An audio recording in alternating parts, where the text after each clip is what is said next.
Welcome back and Happy New Year's. I did this project about a year and a half ago. I have a whole series on it. It didn't get a lot of views, so I thought it was probably too long. So I took all the footage and I made a shortened version that's much easier to watch, just showing the highlights. If you want to know more about any of this video, go watch the series or that episode in the series. I'll make some notations as to which episode as I progress through the series.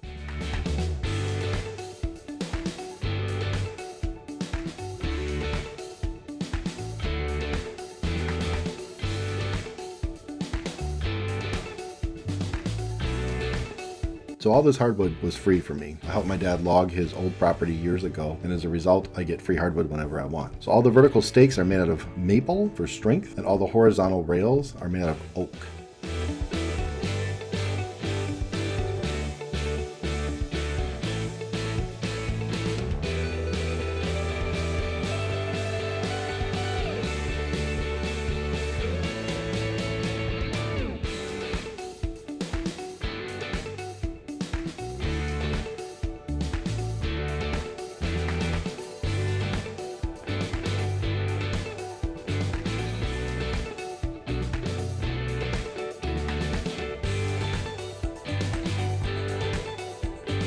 So I'm installing my stacked dado head cutter to remove a lot of material, and the reason for that is that the rails will be dadoed into the vertical stakes for extra strength.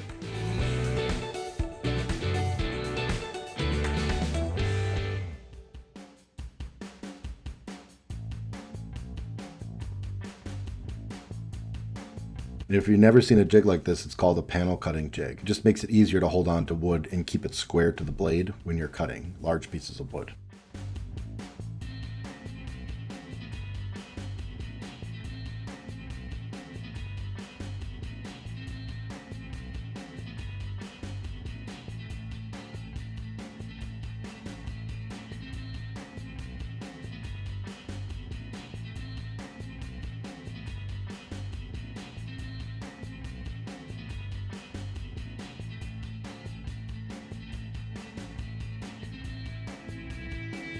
So the trick to doing a project like this is to make sure that all three horizontal rails are the same length to make it easier when you go to assemble the fence later on.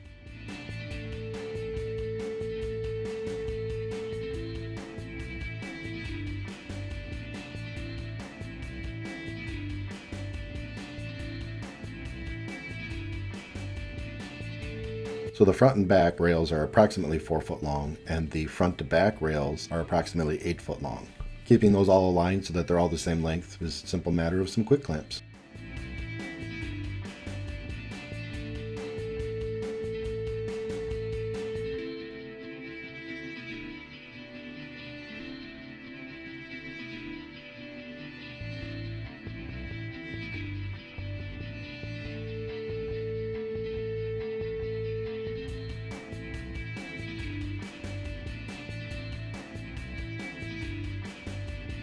So the insides of the rails need to be routed. I'm putting a 45-degree chamfer on everything. I'm routering the inside before I glue it up because I won't be able to get the router in there after glue up.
Before I put any glue down, I actually mocked everything up in a dry fit to make sure it fit right, it was square, and it fit the trailer. Because once you put that glue on, it's permanent.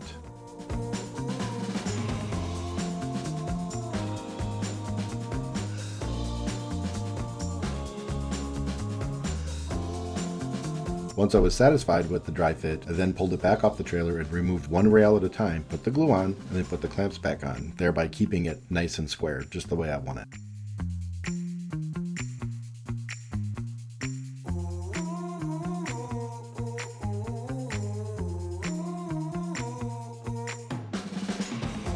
The other advantage of using glue and a dado is that I get more surface area, because it's not just the flat area, but I get the sides as well. This is perhaps a better screenshot of how I did the chamfers on the inside part of the rail before I glued it up.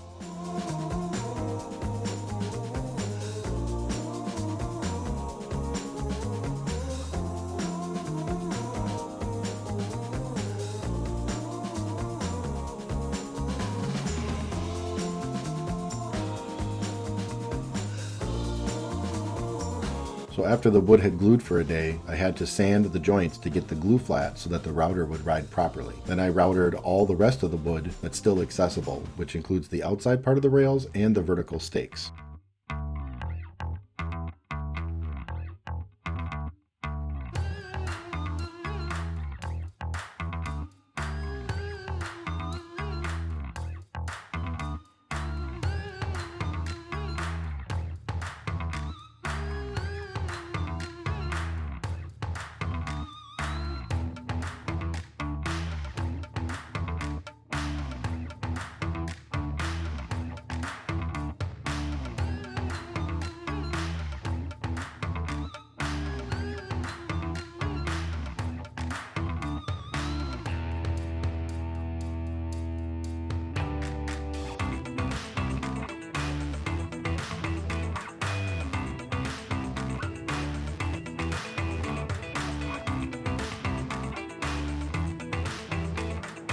And here you can see the basic finished process of all four sides glued up. Very nice, they fit perfectly, and I'm ready to move on to the next step.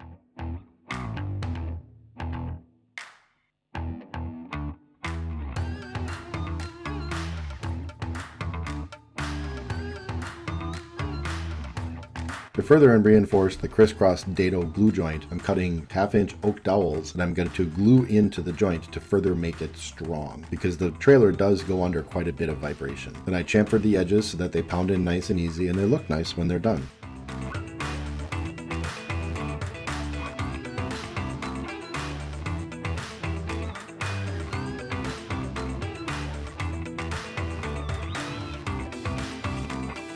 Here's the jig I made to drill the 2 cross reinforcement peg holes, as well as the hole at the bottom of the stake, which is where you pin the stake into the pocket on the trailer. This ensures I get consistency on all the joints because I had quite a few to do.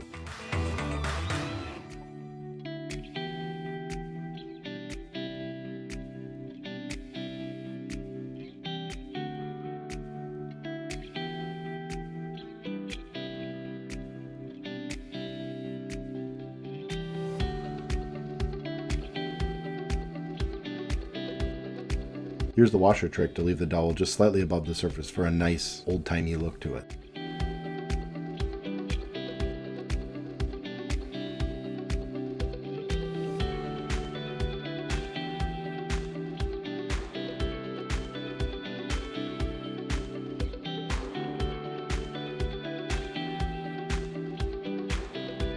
And no one is immune to sanding. If you really want the finish on it to look nice, you have to do a really good job of sanding. As anyone who knows anything about painting knows, it's really in the prep work. Specifically, I've already sanded it, but I have to do it again because I put more glue on it with these cross brace pegs, and I need to sand off the excess of the peg on the back side.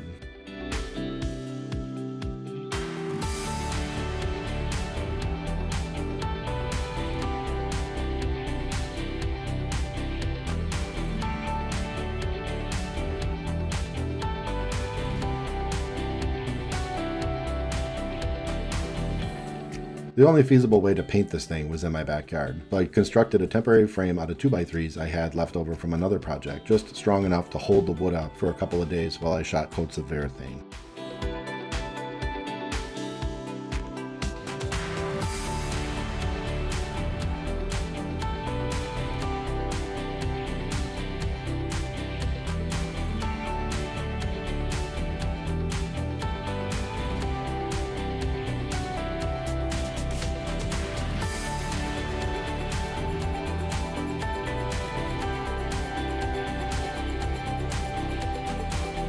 Because the weight of the wood was too great for my standard coat hanger made hooks, I had to go buy some heavier gauged metal round stock and bend up some custom hooks. These were extremely strong and would not deform under the weight because I wanted nothing touching the outside finish of the wood to ensure maximum coverage.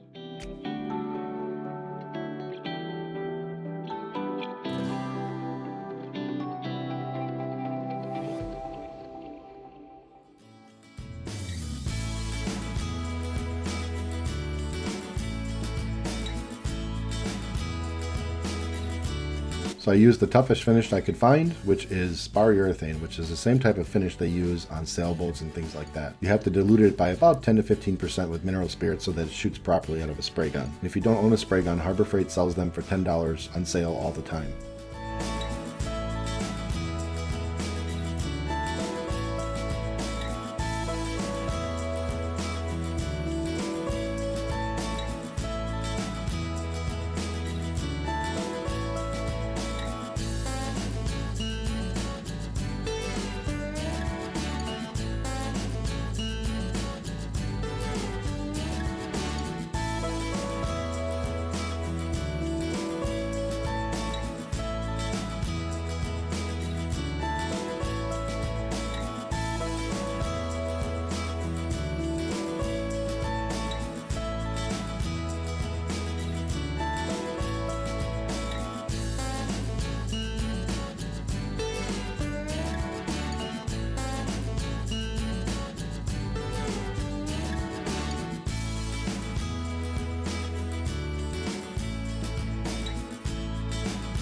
The urethane needs 24 hours to cure between coats. I think I did 4 or 5 coats, 1 coat every day until it was done.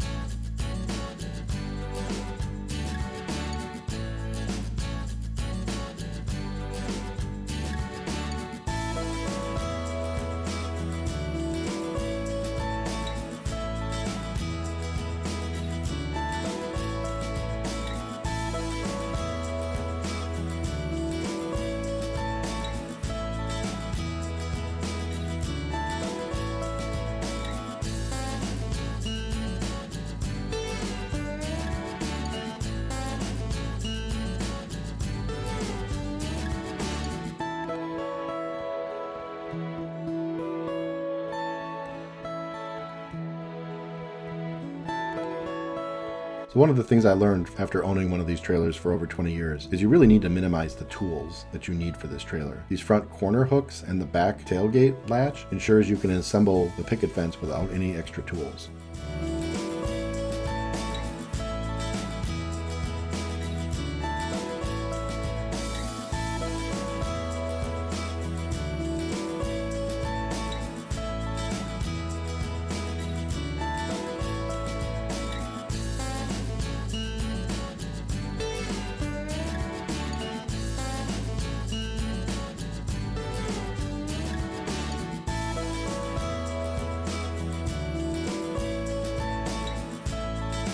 Keeping in the theme of no tools required, all of the hardware that holds the vertical stake into the trailer metal pocket are captured so that they go with the picket fence. So when you install the picket fence, you don't need any tools to lock the stakes down. And you can see the hardware is captured on the stake so that when you take the stake off, there's no hardware left attached to the trailer.